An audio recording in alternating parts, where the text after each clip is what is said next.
Hi everyone! Today's cake inspo isn't a cake. It's a gingerbread house inspired by my grandparents and Christmas. To begin, I sketch out a rough floor plan so I know what I'm getting into.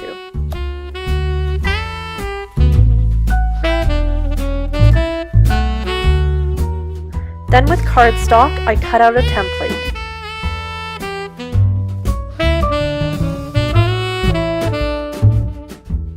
I roll out my gingerbread dough and use the template to cut out my pattern.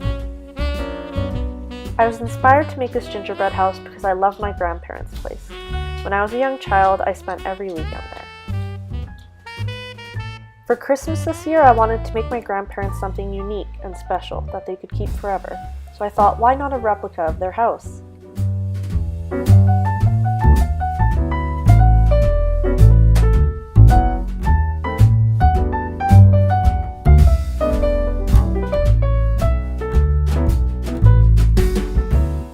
For the walls that have windows, I put my template under a silpat and pour hot caramel over in the rough shape of the windows.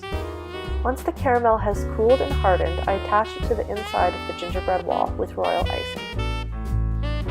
With an edible food marker and a ruler, I mark the design in the garage. I can now begin piping the design onto the garage door. For this part of the house is a unique tile. I repeat the process with the main part of the house. I love staying at my grandparents' house on the weekends because my grandma would let us stay up till 11 p.m. watching Looney Tunes, which was way past our regular bedtime. In the morning, she would wake us with a delicious breakfast of palachinka, the Croatian word for crepes.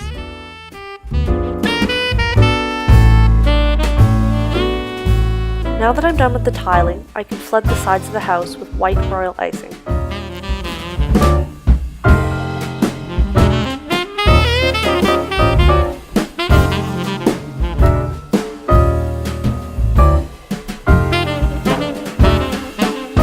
With a brownish red royal icing, I can now flood the brickwork into the front of the house.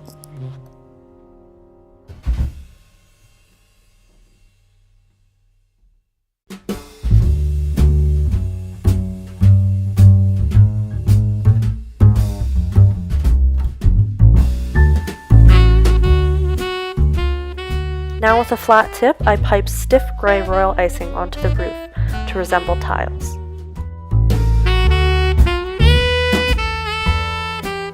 For the roof of the garage, I ran out of royal icing, but that's okay. I'll improvise later. With flood consistency brown royal icing, I can now flood in the garage door. After I've let all the walls dry, I can now add the detailing.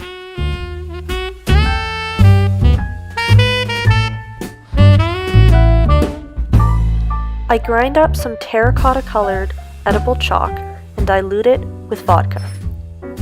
With a small round brush, I then begin to paint on the bricks. One of the great things about my grandparents' house was it was a fantastic place to play hide and seek.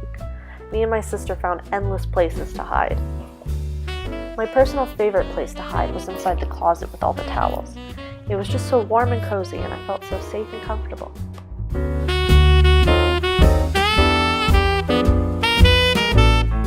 To make the sides of the house look more like stucco and a bit more weathered, I use some charcoal-colored edible dust and brush it on with a large round brush.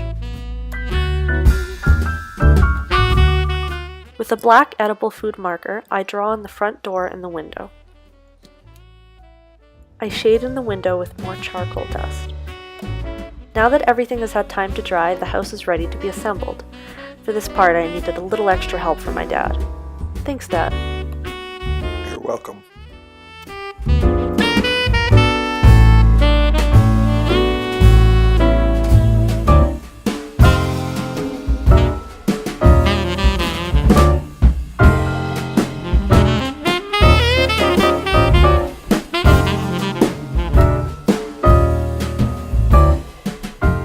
Now the house has been assembled, I cover up all the ugly spots with white royal icing to look like snow. With flood consistency gray royal icing, I flood in the driveway of the house.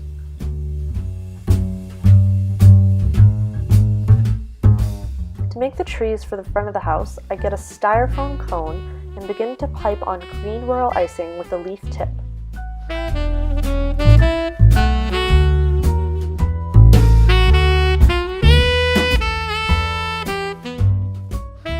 spread some snow on the driveway, and with the lid of an old jar, I roll it through to resemble tire tracks.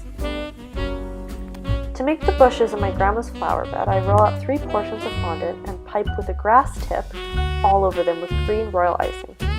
Now that the trees are dry, I can pipe on some snow. With brown royal icing, I flood the rest of the cake board. I then get chocolate sprinkles and cover it to resemble gravel.